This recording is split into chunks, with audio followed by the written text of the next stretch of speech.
Dust motes danced in the shafts of grey afternoon light, suspended over a sprawling Persian rug that smelled faintly of dog hair and stale ozone. Margot adjusted the heavy clipboard against her ribcage.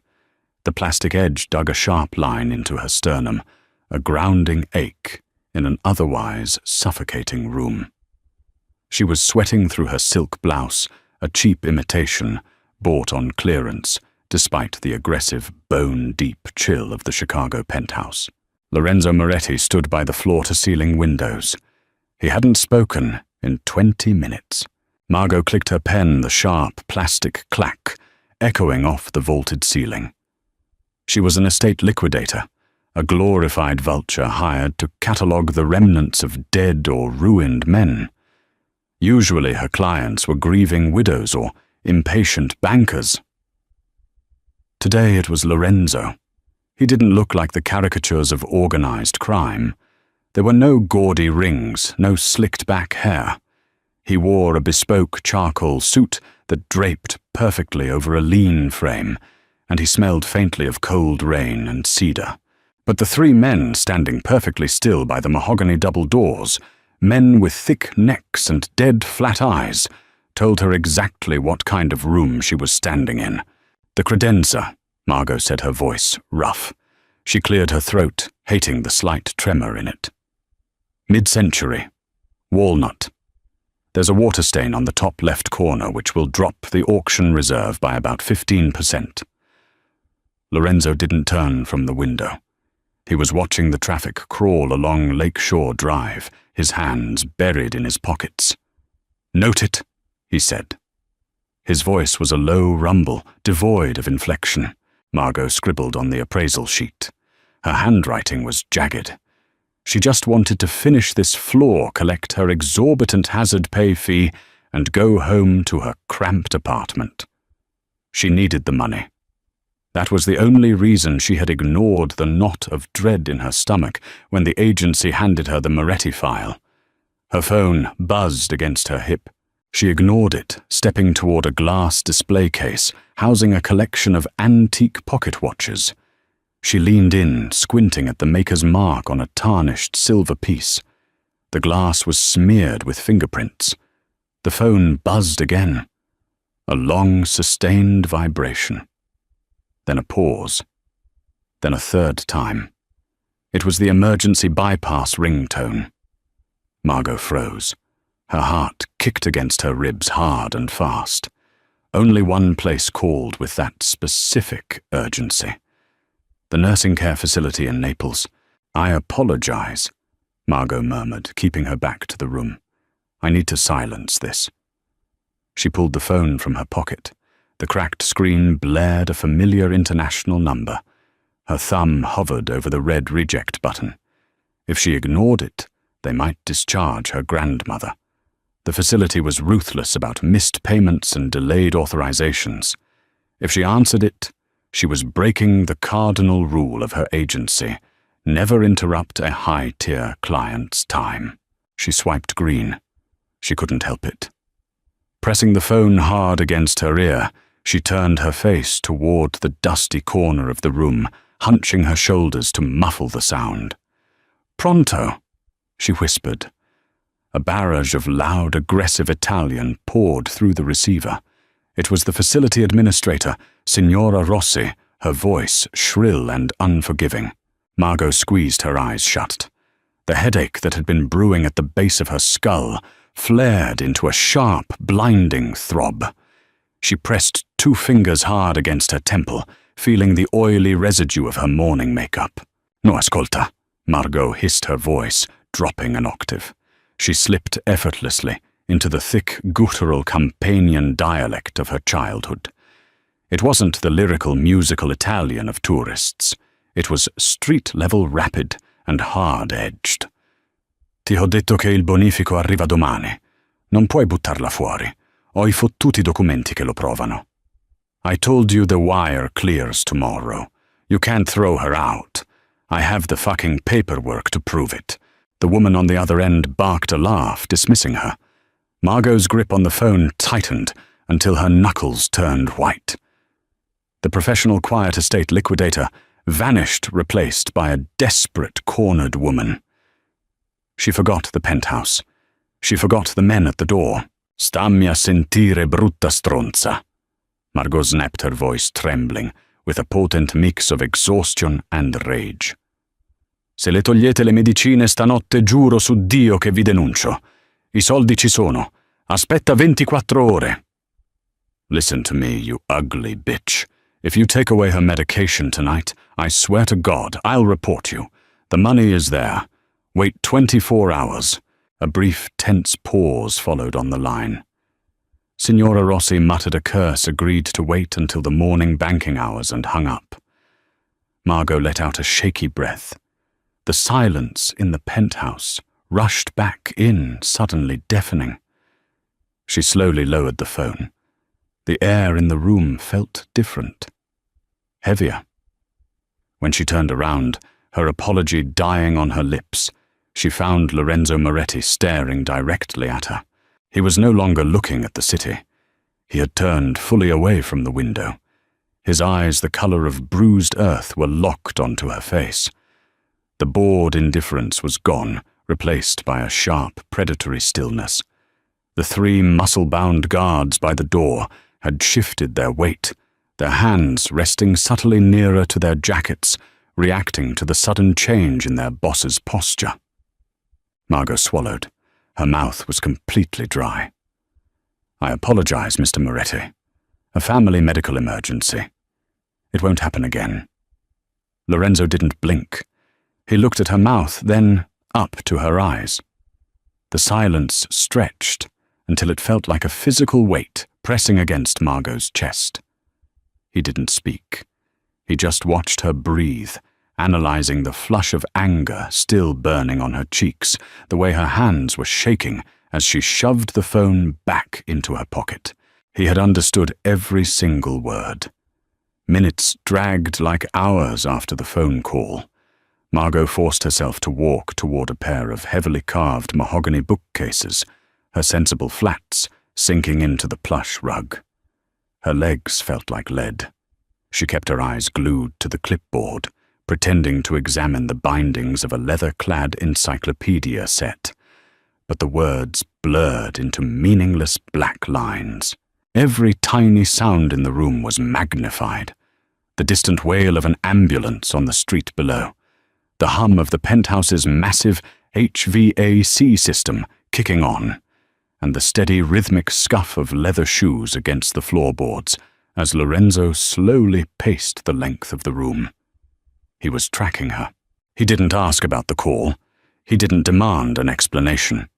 He simply altered his orbit to keep her in his direct line of sight. When she moved to the far corner to inspect a tarnished silver tea set, he drifted to the center island. "The silver is tarnished," Margot said, her voice sounding thin and reedy in the cavernous space. She rubbed a thumb over the spout of a teapot, leaving a bright streak through the black oxidation. "But the hallmarks indicate it's 19th century buccellati. It will fetch a high price if polished." "Campagna," Lorenzo said. Margot froze. Her thumb slipped, scraping painfully against the sharp, decorative edge of the silver handle. "Excuse me," she asked, not looking up. "Your accent," Lorenzo continued, his voice, a low, gravelly baritone that vibrated in the quiet room. "It's not just Campagna, it's specific.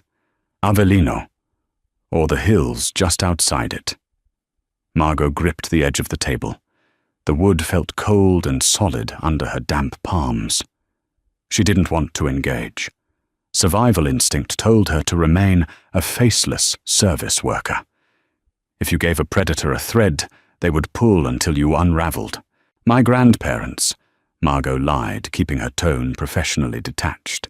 "I learned it from them." "You swore like a dock worker," Lorenzo noted. It wasn't an insult. It was a factual observation, delivered with a strange, clinical fascination. People who learn Italian from their sweet grandparents don't threaten to ruin administrators with that kind of fluency. Margot finally looked up. Lorenzo was closer than he had been a moment ago. The proximity made her skin prickle. Up close, she could see the faint, silvery scar cutting through his left eyebrow and the dark circles of chronic exhaustion beneath his eyes. He didn't look angry. He looked hungry. Not in a sexual way, but in the way a man dying of thirst looks at a glass of water. It was terrifying. "I'm very protective of my family, Mr. Moretti," she said quietly. She capped her pen the sharp click, signaling the end of her patience. "That concludes the ground floor inventory. I have everything I need to draft the preliminary estate value." Lorenzo stared at her for a long, agonizing beat. "We haven't finished the upstairs. The agency only contracted me for the main living areas today. My scheduled time was up 10 minutes ago." Margot shoved her clipboard into her worn leather tote bag.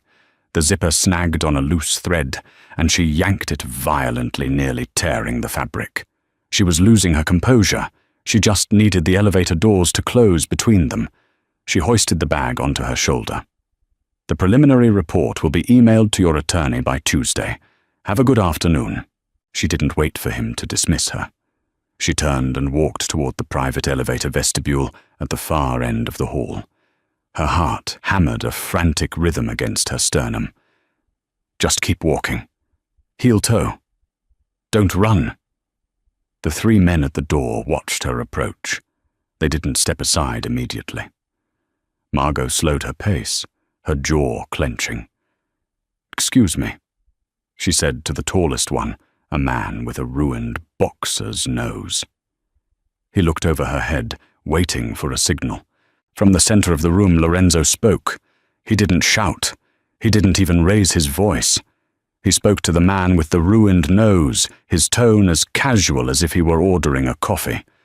"Victor, don't let her leave." Margot's breath hitched in her throat.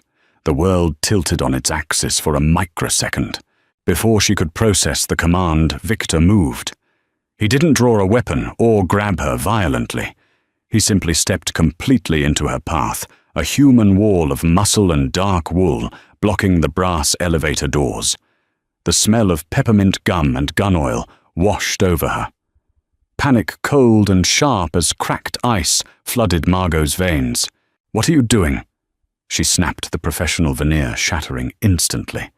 She took a step back, her hand flying to the strap of her bag like a shield. She looked past Victor, locking eyes with Lorenzo. "My agency knows I'm here. My GPS is tracked. You can't just... I can do whatever I want, Margot," Lorenzo said. He was walking toward her now, his footsteps slow, deliberate. She hadn't told him her first name. It was on the agency paperwork, yes, but hearing it in his mouth made her stomach drop into her shoes. "I have a schedule." She lied, her voice cracking halfway through the sentence. She hated herself for the crack. She wanted to sound brave, defiant. Instead, she sounded exactly like what she was, a civilian, trapped in a room with monsters. "I have another appointment." "Cancel it," Lorenzo said. He stopped 3 feet away from her. The height difference was staggering. She had to tilt her head back to meet his gaze. "I won't," she breathed, her chest heaving. "Move your man, Mr. Moretti. Now." Lorenzo tilted his head slightly, studying the frantic pulse jumping at the base of her throat. He reached into his jacket pocket. Margot flinched, bracing herself, but he only pulled out a sleek black smartphone. "You owe a facility in Naples 12,000 euros in back pay for an Alzheimer's patient," Lorenzo said softly, reading from a message on his screen. He looked up, his eyes locking onto hers, pinning her in place. "Your bank account has $300 in it. The wire you promised that woman on the phone doesn't exist." Margot felt the blood drain from her face. Her legs went completely numb. He had pulled her financial life apart in the 10 minutes since she hung up the phone. "Who are you?" she whispered, the fight leaking out of her, replaced by a hollow, yawning terror. Lorenzo stepped closer, encroaching on her personal space. The scent of cedar and cold rain enveloped her. "I'm the man who just bought your debt," he said, his voice dropping to a near whisper, meant only for her. "Which means you aren't leaving until we discuss exactly how you're going to pay me back." Nausea hit her first. It was a cold, heavy stone dropping directly into her lower stomach, bringing with it a sudden metallic taste in the back of her mouth. Margot stood paralyzed. The brass elevator doors behind Victor's massive shoulder reflected a warped, distorted version of her own face. Pale, wide-eyed, completely stripped of the professional mask she had spent years perfecting. 12,000 euros. It was a number that had haunted her sleep for 6 months. She had sold her car, downsized her apartment, and pawned her mother's wedding ring to keep the Naples facility at bay. She had lied on the phone just 20 minutes ago, bluffing with a wire transfer she knew she couldn't back up, praying for a clerical error or a sympathetic weekend nurse to buy her 3 more days. Lorenzo Moretti had dismantled her entire life's struggle in the time it took her to walk 30 feet across a room. "My bank accounts are private," Margot managed to say. Her voice sounded detached, like it was coming from someone else, standing a few feet away. She couldn't draw a full breath. The air in the penthouse felt thick, saturated with the faint, metallic scent of the street below and the sharp tang of Lorenzo's cologne. "Nothing is private," Lorenzo said. He slipped the phone back into the inner pocket of his suit jacket. The movement was smooth, practiced. He didn't look triumphant. There was no smirk, no gloating. That made it infinitely worse. He was simply stating facts, arranging the pieces on a board only he could see. "Your grandmother Rosa, room 412, advanced Alzheimer's. The facility was preparing the discharge papers while you were appraising my grandfather's pocket watches." Margot's fingers dug into the stiff leather strap of her tote bag until her nails ached. She wanted to scream. She wanted to throw the heavy bag at his face and bolt for the fire stairs. But her legs felt like they were packed with wet sand. The reality of the situation was a physical weight pressing down on her shoulders. If she ran, if she somehow made it past the men at the door, Rosa would be out on the street in a city she no longer recognized, her mind fractured and alone. "What do you want?" Margot asked. The words scraped against her dry throat. Lorenzo turned away from her, breaking the intense eye contact. He walked slowly toward a massive leather Chesterfield sofa in the center of the room. He sat down, unbuttoning his jacket with one hand, and gestured to the matching armchair opposite him. "Sit." It wasn't a request. Margot looked at Victor. The guard hadn't moved an inch. He was staring straight ahead, chewing his gum with a slow, mechanical rhythm. There was no escape. She pulled her bag tighter against her side, treating it like a shield, and forced her feet to move. Her flats made no sound on the thick Persian rug. She perched on the very edge of the armchair. The leather groaned softly under her weight. It smelled of old cigars and lemon polish. She kept her knees pressed tightly together, her back rigid. "I don't have money," Margot said, her voice shaking despite her desperate attempts to control it. "You saw the account. If this is a robbery or some kind of extortion, you have the wrong person. I'm an appraiser. I make $55,000 a year." Lorenzo leaned forward, resting his elbows on his knees. He clasped his hands loosely together. His knuckles were raw, the skin split and healing in jagged lines. Margot's eyes locked onto those cuts. They were violent, ugly marks on an otherwise immaculate man. "I don't want your money, Margot," he said quietly. "I have more money than God. What I don't have is someone who speaks the exact localized dialect of the Avellino Hill country. A dialect so isolated that my standard translators in New York and Chicago miss half the context, the idioms, the buried threats. Margot blinked, her brain struggling to catch up. You held me hostage for a translator gig. I retained your services, Lorenzo corrected smoothly. You threatened me. I secured your undivided attention. He watched her chest heave with ragged breaths. 2 weeks ago, my uncle died. This penthouse, the assets you're appraising, they were his. He also left behind a very specific set of handwritten ledgers and a series of recorded phone calls. The men he was dealing with operate out of Campania. They speak the way you spoke on the phone.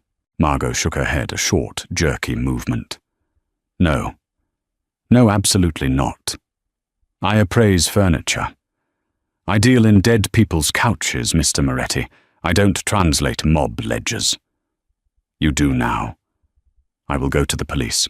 Lorenzo let out a soft, breathy sound that might have been a laugh if it held any humor. He leaned back against the sofa, letting the shadows of the room swallow the sharp angles of his face. Go ahead. Walk out that door and find a uniform. Tell them Lorenzo Moretti forced you to sit in a chair and offered you a job. They'll take your statement. And then tomorrow morning, Rosa will be sitting on the curb outside her clinic with a trash bag full of her clothes. The fight drained out of Margot in a rush. Her shoulders slumped. A deeply buried, treacherous part of her mind, the part exhausted by months of panic attacks and overdraft fees, whispered a dark thought. He can pay for it. He can fix it. She hated herself for thinking it. She dug her fingernails into her palm to ground herself. Why me? She whispered, staring at the floorboards between his expensive shoes. There are thousands of people in this city who speak Italian. Because you didn't learn it in a classroom, Lorenzo said, his voice dropping, taking on a rougher texture. You learned it in the dirt. You learned the ugly version of it. I heard you on that phone. You understand desperation, Margot. You understand how people talk when their backs are against a wall. That's what I need to read in those ledgers. I need to know exactly how desperate these men are. Shadows began to lengthen across the Persian rug, turning the faded red wool the color of dried blood. The silence in the penthouse stretched thick and suffocating. Margot stared at the raw, split knuckles of Lorenzo's hands, her mind spinning like a car engine, trying to turn over in the dead of winter. She was trapped. The realization didn't come with fireworks or sudden tears. It settled into her bones like a deep ache. Lorenzo stood up. The sudden movement made Margot flinch, her shoulders jerking upward. He noticed his eyes narrowing fractionally, but he didn't comment. He walked over to a built-in wet bar tucked beneath a sweeping modern staircase. The clink of crystal against glass cut through the quiet room. He poured an amber liquid from a heavy decanter, the sound crisp and sharp. "Do you want one?" he asked, not turning around. "No," Margot said. Her voice was flat. "I want to leave." He walked back and set a glass of water on the low table between them. Condensation beaded on the outside of the glass, pooling on the dark wood. He took a slow sip from his own tumbler of whiskey. "The debt is cleared," Lorenzo said. Margot stopped breathing. She stared at him, uncomprehending.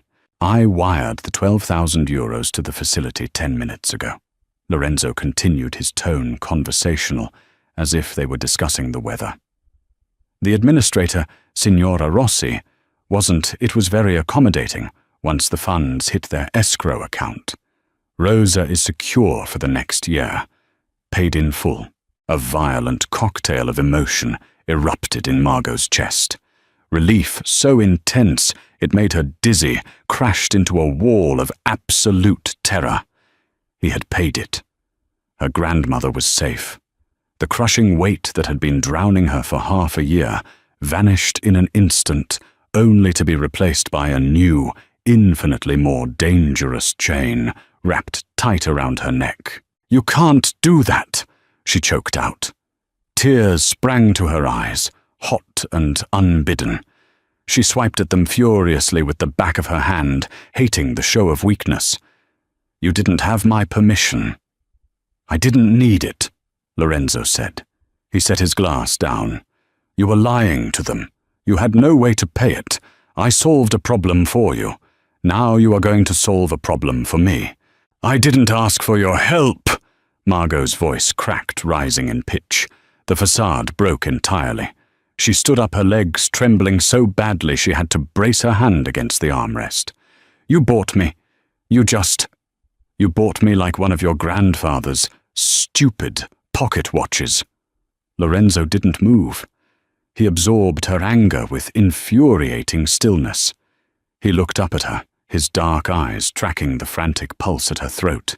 "I bought your time," he corrected softly. 50 hours. That's all I need. You will sit in my office, you will listen to the tapes, and you will translate the ledgers. You will tell me exactly what these men are planning, using the context only someone from your specific background understands. And if I refuse, Margot demanded, her chest heaving, if I walk out right now, you won't. You don't know me. Lorenzo leaned forward, resting his forearms on his knees. The distance between them vanished, the sheer physical presence of him overwhelming the space. "I know that a woman who screams at a clinic administrator in street gutter Italian to protect a sick old lady isn't going to throw away a year of paid medical care out of pride. You love her more than you value your own comfort. I respect that. It makes you reliable." Margot closed her eyes. A single tear slipped free, cutting a hot path down her cheek. He was right. That was the most sickening part of it all. He had found her one singular vulnerability, and he had wrapped his hands around it with surgical precision. She opened her eyes, focusing on the glass of water. Her mouth was painfully dry. She reached out with a trembling hand and picked it up, taking a small, desperate sip. The water was ice-cold, shocking her system. "I don't know anything about your world," Margot said, her voice dropping to a defeated whisper. She stared at the water in the glass, watching her own hands shake. "I appraise wood and silver. If I mistranslate something, if I get it wrong—" "You won't get it wrong," Lorenzo said, "because you know the stakes." He stood up, towering over her. He reached into his pocket and pulled out a heavy brass key, tossing it onto the table beside her half-empty water glass. It landed with a dull thud. "That's for the private elevator," Lorenzo said. "You'll be here tomorrow at 8 in the morning. My driver will pick you up from your apartment in Logan Square. Don't make him wait in the cold." Margot stared at the key. It looked like a trap resting on the mahogany surface. "My agency has already been informed that you were requested for a long-term exclusive inventory project. Your boss was thrilled. The retainer I paid them ensures they won't ask any questions." Lorenzo adjusted the cuffs of his suit. "Victor will walk you out." He turned his back on her and walked toward the far end of the penthouse, disappearing into the shadows of a hallway. Margot stood alone in the center of the vast room. The air conditioning kicked on, sending a draft across the back of her damp neck. She looked toward the brass elevator doors. Victor had stepped aside, leaving the path clear. The cage was open. She slowly reached down her cold fingers, closing around the heavy brass key. It felt like holding a live coal. She dropped it into a tote bag, the metal clinking against her pens, and walked toward the exit, knowing with terrifying certainty that her old life had just ended. Morning broke over Logan Square in bruised shades of purple and grey, filtering through the cheap plastic blinds of Margot's apartment. She hadn't slept. Her eyes burned dry and gritty as she stood by the cramped kitchen window, holding a mug of lukewarm tap water. The radiator in the corner hissed a metallic, rhythmic spit that usually comforted her with its predictability. Today, it just sounded like a countdown. She was dressed in her best professional armor, a charcoal turtleneck, heavy black slacks, and a structured blazer. It was the outfit she wore when dealing with hostile bank executors, designed to make her look older and severely unapproachable. Staring at her pale reflection in the microwave door, she knew the clothes wouldn't work on Lorenzo Moretti. He had already seen the terrified, desperate woman underneath.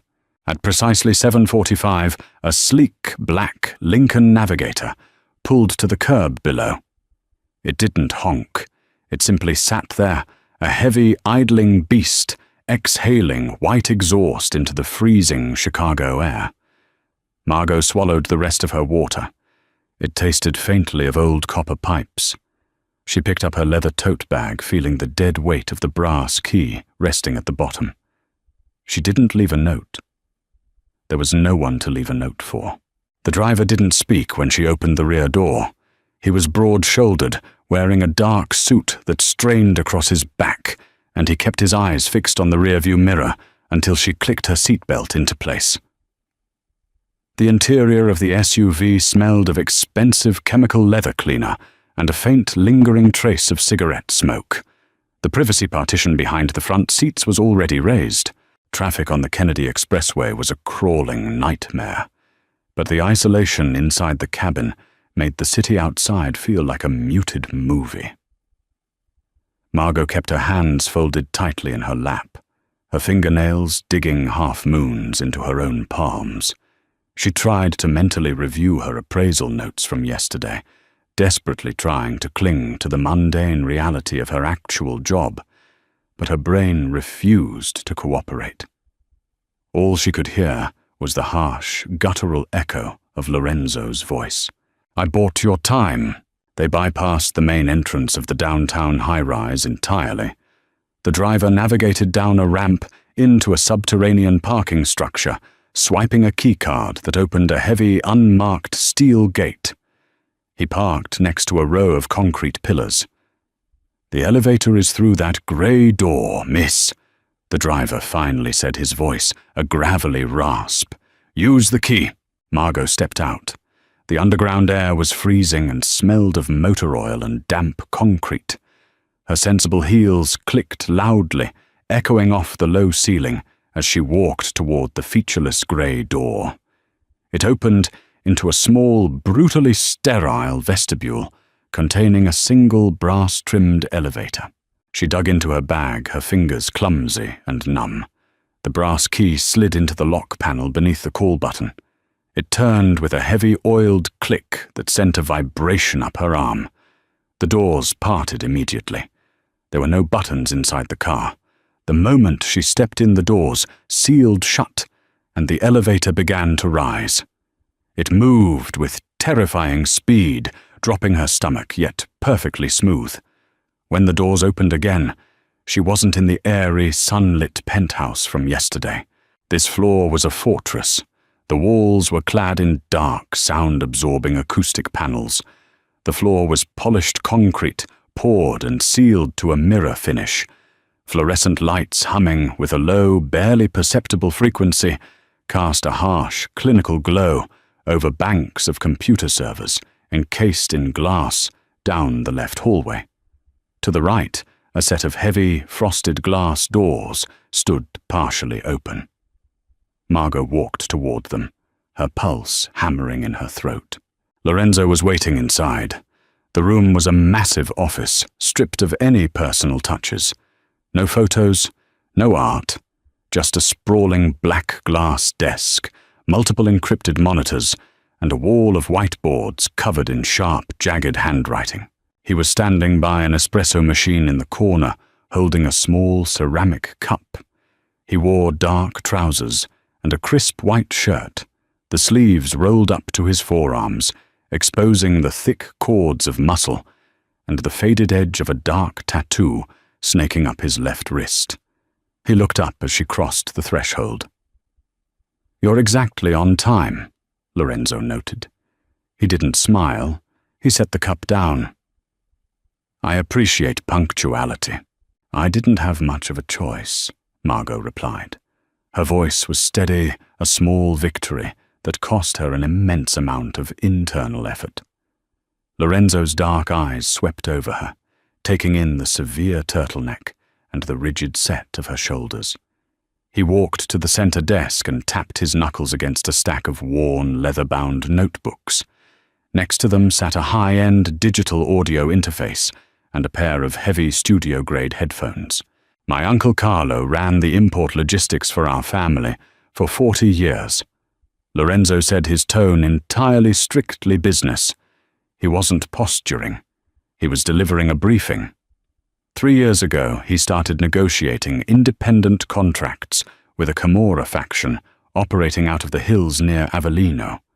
He thought he was building a private retirement fund. Instead, they bled him dry, cornered his supply lines. And then 2 weeks ago, they put a bullet in his chest outside a restaurant in Cicero." Margot felt a cold sweat break out along her hairline. The bluntness of the murder delivered so casually stripped away the last delusion that this was just a high-stakes corporate gig. She was standing in the middle of a war room. "I don't need to know this," Margot whispered, taking a step back. "Please, I'll translate the words. Don't tell me the rest. You need context to translate accurately." Lorenzo countered smoothly, his gaze pinning her in place. "These men don't speak plainly. They use code. They use regional slang to obscure shipments, money drops, and hits.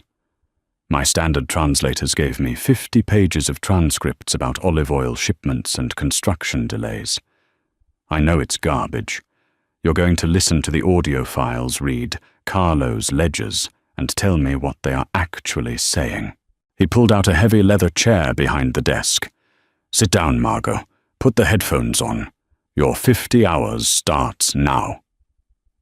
Static crackled through the heavy noise-cancelling headphones, a harsh electric hiss that made Margot flinch. She adjusted the padded band over her ears, her fingers trembling slightly. The black glass desk beneath her forearms was freezing, seeping a deep chill right through the wool of her blazer. Lorenzo sat directly across from her. He had pulled up a secondary chair, leaning back, with his ankle crossed over his knee. He wasn't looking at the screens. He was watching her. The intensity of his focus felt like a physical weight pressing against the side of her face. Margot clicked the spacebar on the keyboard. The first audio file began to play. It was a recording from a wiretap or a bugged room. The sound quality was muffled, layered with background noise. She heard the clinking of cheap glassware, the scrape of a wooden chair against a tile floor, and the distant rhythmic hum of a Vespa engine. And then the voices started. Margot's breath hitched. The dialect hit her like a physical blow to the chest. It was the exact harsh cadence of the men who used to smoke outside the butcher shop in her grandmother's village. It wasn't the romanticized melodic Italian of cinema. It was thick, swallowed vowels and clipped consonants spat out with aggressive, casual cruelty. It smelled in her memory of stale beer, cured pork and damp earth. "L'olio è rancido," a raspy voice complained on the tape. "The oil is rancid. Digli a quel vecchio bastardo che se non manda il nuovo carico bruciamo il frantoio. Tell that old bastard if he doesn't send the new shipment, we'll burn the olive press." Margot paused to the audio. She looked down at the printed transcript Lorenzo's previous team had provided. It read exactly as the words translated literally, a complaint about spoiled agricultural products and a threat to destroy a farming facility. She slowly reached for a red pen. Her hand shook, but as the ink met the paper, the professional analytical part of her brain, the part that could date a mahogany veneer by touch alone, kicked in. It was a defense mechanism. If she treated this like an appraisal, a puzzle of language rather than a map of murder, she wouldn't fall apart. "They aren't talking about olive oil," Margot said, her voice cracking slightly in the quiet room. She cleared her throat and tried again, projecting more volume. The previous translator took it literally. Lorenzo sat forward, the casual posture vanishing instantly. He rested his elbows on the desk. "Explain. In the Avellino Hills, olio rancido, rancid oil, is street slang for money that has been marked or money drawn from a frozen account. It means heat. Police attention." Margot dragged the red pen through the printed text, crossing it out with a violent slash. "They are telling your uncle that the last payment he sent was traceable." Lorenzo didn't move, his eyes narrowed, absorbing the information. "And the olive press, the frantoio. It's not a press," Margot said, staring at the notebook. Her stomach churned.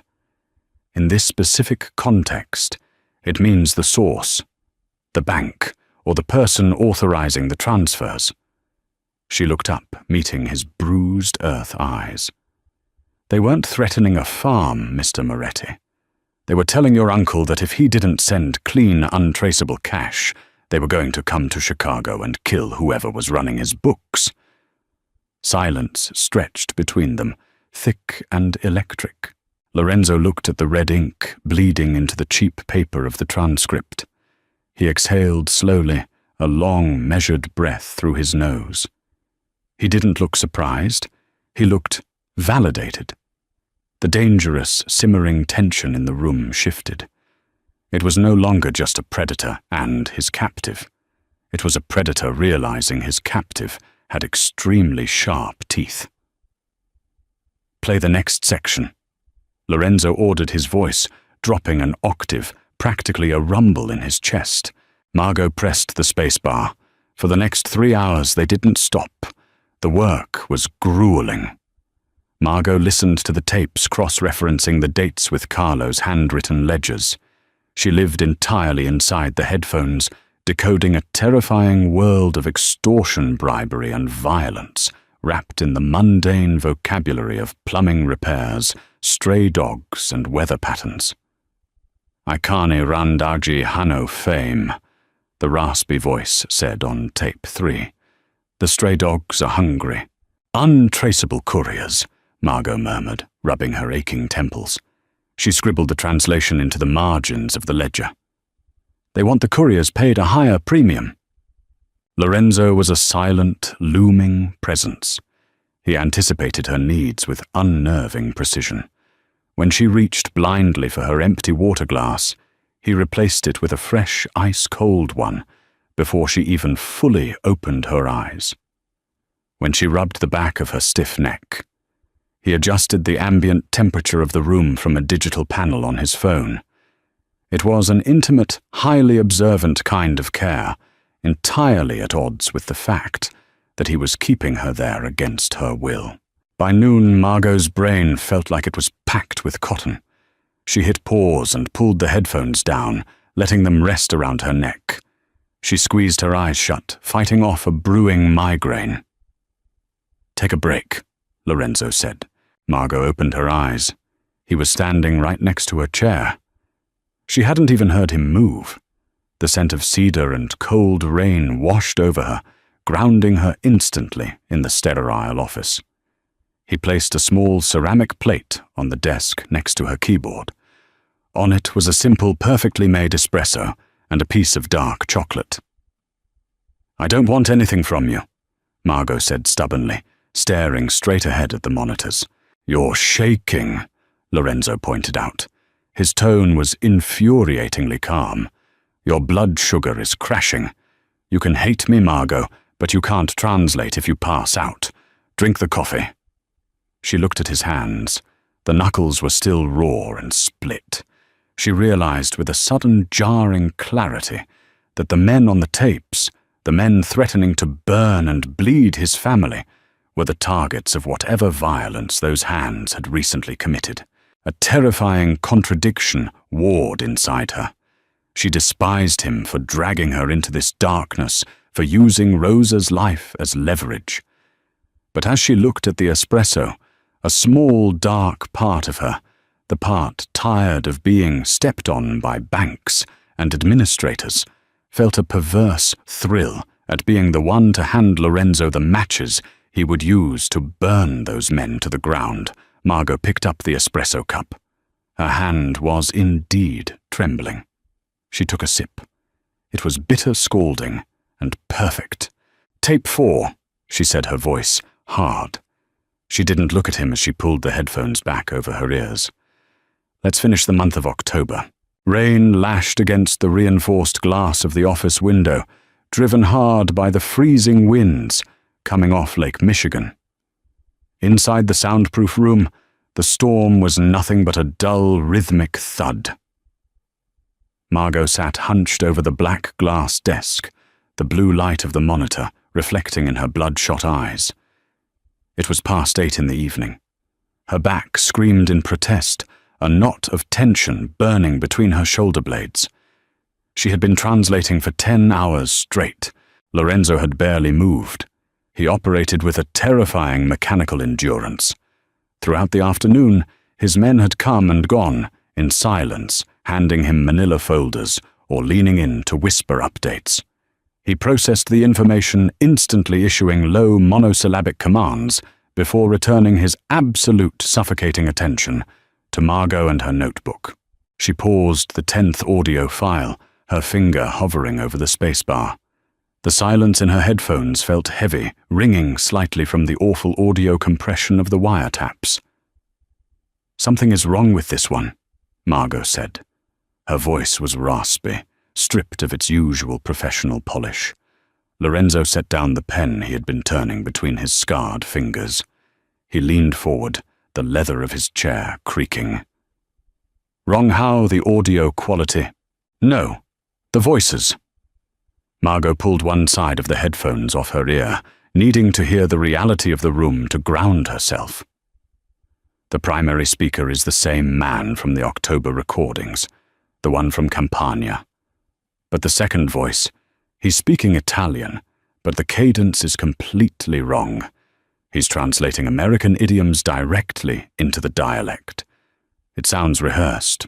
Lorenzo's expression didn't change, but his stillness deepened. It was the absolute stillness of a snake preparing to strike. "Play it on the speakers." Margot unplugged the audio jack. She hit the spacebar. The harsh, static-laced recording filled the sterile office. 2 men were talking over the clatter of what sounded like a busy kitchen. The Campanian man was speaking rapidly, complaining about a delayed shipment of farina flour.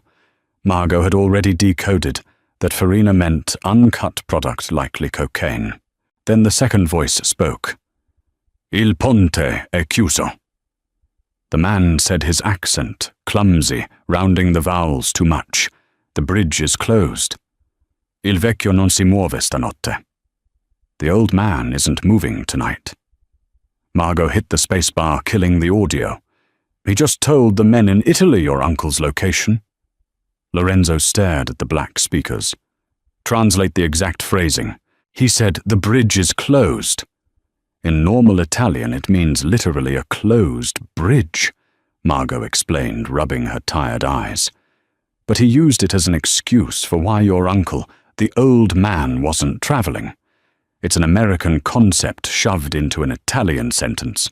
He was telling them your uncle was isolated, trapped, and he gave them the timeline. Stanotte.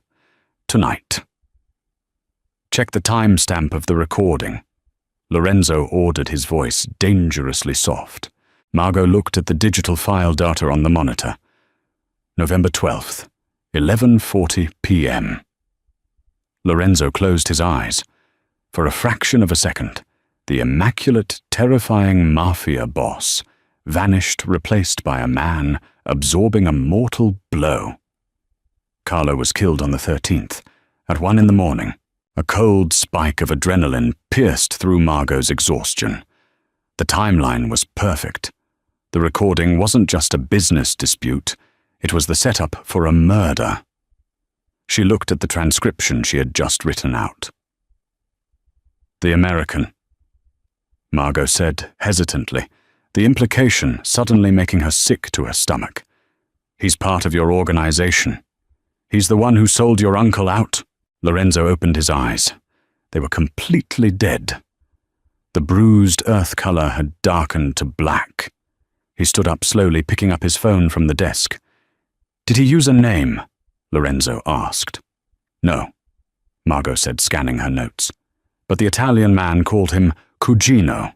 Cousin, not literally. It's slang. It's what you call someone who handles internal banking. A bookkeeper. Lorenzo didn't say a word. He didn't scream or throw anything. He simply pressed a single button on his phone and lifted it to his ear. The silence in the room stretched brittle and sharp while he waited for the line to connect. Margot watched him, her heart thudding painfully against her ribs. She was sitting in the epicenter of a violent earthquake, yet she felt bizarrely untouched by the debris. She had handed him the knife, and now she was watching him decide where to plunge it. Victor, Lorenzo said into the phone. The gravelly rumble of his voice lacked any inflection. Find Peter. Take him to the warehouse on Ogden. Empty his pockets. I'll be there in an hour. He ended the call and slipped the phone into his pocket. He looked at Margot. She was clutching the red pen so tightly it was biting into her palm. She knew with absolute certainty that Peter was a dead man. The realization didn't bring the moral panic she expected. Instead, a deeply cynical survivalist instinct flared inside her. The man who ordered Rosa's eviction would have let her grandmother die in the streets. The man in front of her was going to execute a traitor, but he had paid for Rosa's safety. The world was not composed of good and evil anymore.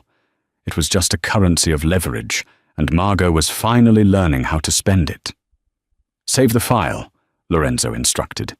He walked over to the coat rack and pulled down his charcoal overcoat. We are done for the day. Exhaustion hit Margot like a physical blow the moment she saved the document and pushed the keyboard away. Her shoulders slumped. The adrenaline that had carried her through the terrifying revelation of the wiretap evaporated, leaving behind a hollow, aching emptiness. Her mouth tasted like old coffee and copper. Lorenzo was shrugging into his overcoat. He adjusted the collar, his movements precise and unhurried. He didn't look like a man on his way to commit a murder. He looked like an executive leaving a late board meeting. My driver is waiting in the subterranean garage, Lorenzo said. He will take you home. You will be back here at 8 tomorrow morning. Margot stood up. Her legs were shaky, the muscles stiff from sitting in the same rigid posture for 10 hours. She reached for her leather tote bag. It felt 10 times heavier than it had this morning. What happens to him? Margot asked. The words slipped out before she could bite them back. Lorenzo paused his hand, resting on the heavy metal handle of the frosted glass door. He turned his head, looking at her over his shoulder. The harsh fluorescent lights caught the silvery scar running through his eyebrow. You translate, Lorenzo said flatly. You don't ask questions about the application of your translations. I have a right to know what I'm a part of.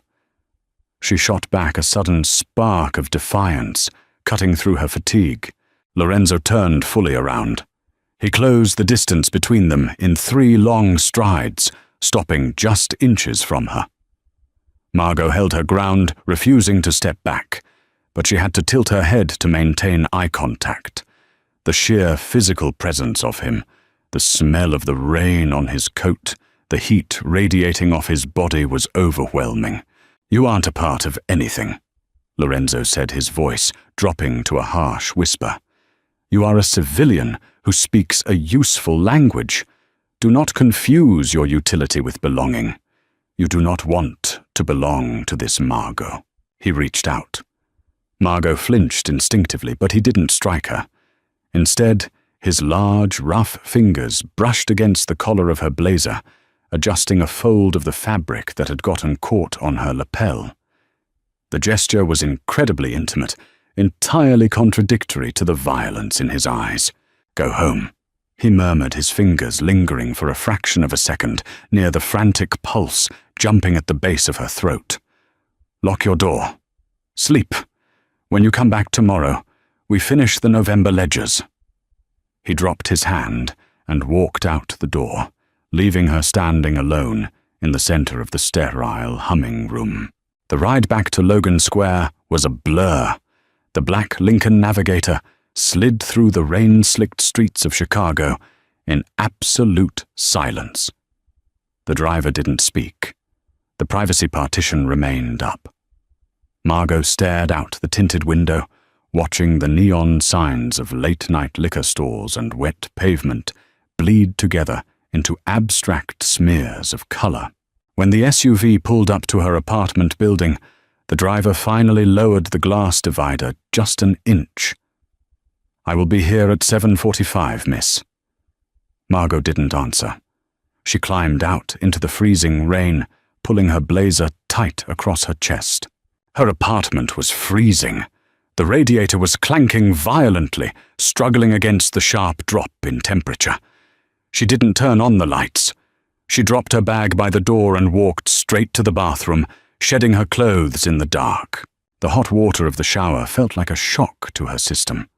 She stood under the spray until her skin turned pink, scrubbing at her arms and chest with a bar of cheap soap, trying to wash away the smell of the sterile office, the bitter taste of the espresso, and the lingering phantom sensation of Lorenzo's fingers grazing her throat. It didn't work. She wrapped herself in a worn towel and walked into her cramped bedroom. The streetlights outside cast long, skeletal shadows of the fire escape across her faded quilt. She sat on the edge of the mattress, the silence of the apartment pressing in on her. For the last 6 months, this silence had been her enemy. It was the space where her panic attacks bloomed, where she calculated her shrinking bank account and pictured Rosa wandering the streets of Naples. Now the silence was just silence. The crushing debt was gone. The frantic daily terror of being poor and responsible for a dying loved one had been erased by a single phone call from a monster. Margot pulled her knees to her chest, resting her wet forehead against her kneecaps. A dry, jagged sob tore its way out of her throat. She wasn't crying because she was scared. She was crying because she felt safe. It was a vile, toxic kind of safety, purchased with the blood of the men she was helping Lorenzo hunt. She crawled under the cold covers, shivering violently. She closed her eyes, trying to force herself to sleep. But every time she drifted off, she heard the thick, guttural dialect of her childhood echoing in her ears, wrapping around her like a chain, pulling her deeper into the dark. Morning arrived, not with sunlight, but with a flat, bruised grey that bled through the cheap plastic blinds. Margot woke, gasping, her sheets tangled around her ankles in a damp knot. The harsh syllables of a Campanian death threat were still dissolving on her tongue, an echo from the nightmares that had chased her through the night. The radiator in the corner was dead quiet. The apartment was freezing. She lay perfectly still for a long time, watching her own breath plume in the cold air, bracing herself for the familiar, crushing panic of her financial ruin to set in. It never came. Instead, a heavy, dark hollow sat right in the center of her chest. Rosa was safe. Peter was dead. Those two absolute facts circled each other like rabid dogs in her mind as she forced herself out of bed. She dressed mechanically. A thick navy wool sweater today, heavy black trousers and boots. It was armor that felt entirely useless. When she stepped out onto the wet sidewalk, the black Lincoln Navigator was already idling by the curb, a thick plume of white exhaust rising into the sleety Chicago air. The driver, the same broad-shouldered man, unlocked the doors with a heavy metallic clunk. He didn't look in the rearview mirror this time. The drive was a silent, grey blur of brake lights and wet asphalt, isolating her completely from the waking city. Subterranean garage, the heavy brass key, the stomach-dropping elevator ride. When the frosted glass doors of the server room parted, the air inside hit her like a physical wall. It felt thick, saturated, with the harsh, stinging bite of industrial bleach, stale black coffee, and a faint coppery tang that made the hair on her arm stand up. Lorenzo was not sitting at the black glass desk. He was standing by the floor-to-ceiling window, staring out at the storm battering the city skyline. He looked ruined. The immaculate, terrifying executive from yesterday had been completely stripped away. He wore the same dark trousers, but his crisp white dress shirt was untucked, the top 3 buttons torn open to expose a bruised, discolored patch of skin near his collarbone. His sleeves were rolled up tightly past his elbows. His forearms were covered in dark, intricate ink that looked stark and violent under the harsh fluorescent lighting. But it was his hands that made Margot's breath catch in her throat. His knuckles weren't just split anymore. They were a deep, mottled purple, the skin swollen raw and newly broken. Margot stopped just inside the doorway. The instinct to run flared bright and hot, a biological alarm screaming in her brain. She could smell the violence on him from across the room. It wasn't a metaphor. It was real, tangible, and terrifying. "You're early," Lorenzo rasped. His voice was scraped raw, sounding like dragged gravel. He didn't turn around. "Traffic was light," Margot replied. Her voice trembled, betraying the sheer icy terror spiking through her veins. He finally turned. His eyes were bloodshot, rimmed with deep, bruised shadows of absolute exhaustion. He looked at her, his gaze dropping to the heavy leather tote bag, clutched defensively against her stomach, then rising slowly to her pale face. There was no triumph in his expression, no psychotic cinematic glee. He just looked impossibly tired, a man carrying the crushing weight of a butcher's bill. He walked toward the desk, his movements stiff and heavy. He didn't offer her a polite command to sit. Instead, he picked up a heavy white ceramic mug from the edge of the glass and held it out to her. Margot stared at it. "I don't drink it," Lorenzo interrupted quietly. "Black. 3 sugars. You looked like a ghost when you walked out of here last night." She stepped forward, her hand shaking so badly she nearly spilled it as she took the mug. Their fingers brushed. His skin was ice-cold rough, like coarse sandpaper. A violent shiver racked her spine, completely unrelated to the temperature of the room. She took a sip. It was scalding, overwhelmingly sweet, and exactly what her crashing system needed. The bitter irony of the gesture tasted like ash in her mouth. He had spent the night beating a man to death, and then he had remembered exactly how she took her coffee. Margot set her bag down and pulled out her worn notebooks. She moved to her chair and sat staring at the blank sleeping monitors. The studio headphones sat waiting, coiled like a black serpent on the desk. "Is it done?" she whispered. She hated herself for asking. She didn't want the confirmation, yet the words spilled out anyway, driven by a morbid, terrifying curiosity. Lorenzo sank heavily into the chair across from her. He braced his elbows on the desk, resting his forehead against his bruised, swollen fists. Peter had a gambling debt. 50,000 to a bookie in Cicero. The men in Campania offered to clear it in exchange for Carlo's schedule. They bought him. $50,000. That was the price of a life in this room. Margot felt a sickening twist in her gut. She had sold her soul for 12.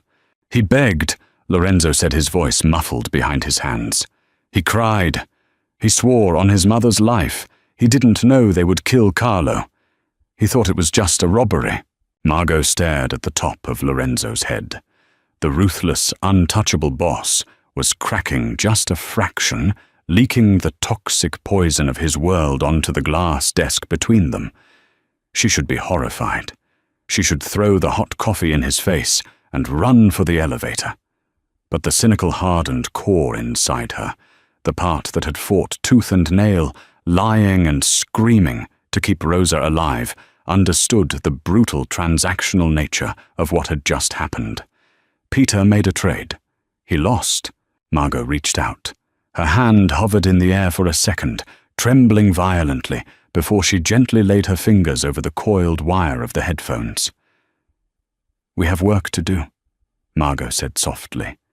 Her voice was steady now, the tremor completely gone, replaced by a cold, frightening calm. Lorenzo slowly raised his head. His dark eyes locked onto hers, searching her face for the revulsion, the moral panic, the desperate tears he expected. He didn't find them. Instead, he found a woman who had finally stopped pretending she didn't belong in the dark. He reached out his bruised, battered knuckles, grazing the back of her hand as he tapped the keyboard, waking the monitors. The harsh blue light bathed them both in the same cold, unforgiving glow. November 13th. Lorenzo murmured, his eyes never leaving hers. "Let's find the men who paid him."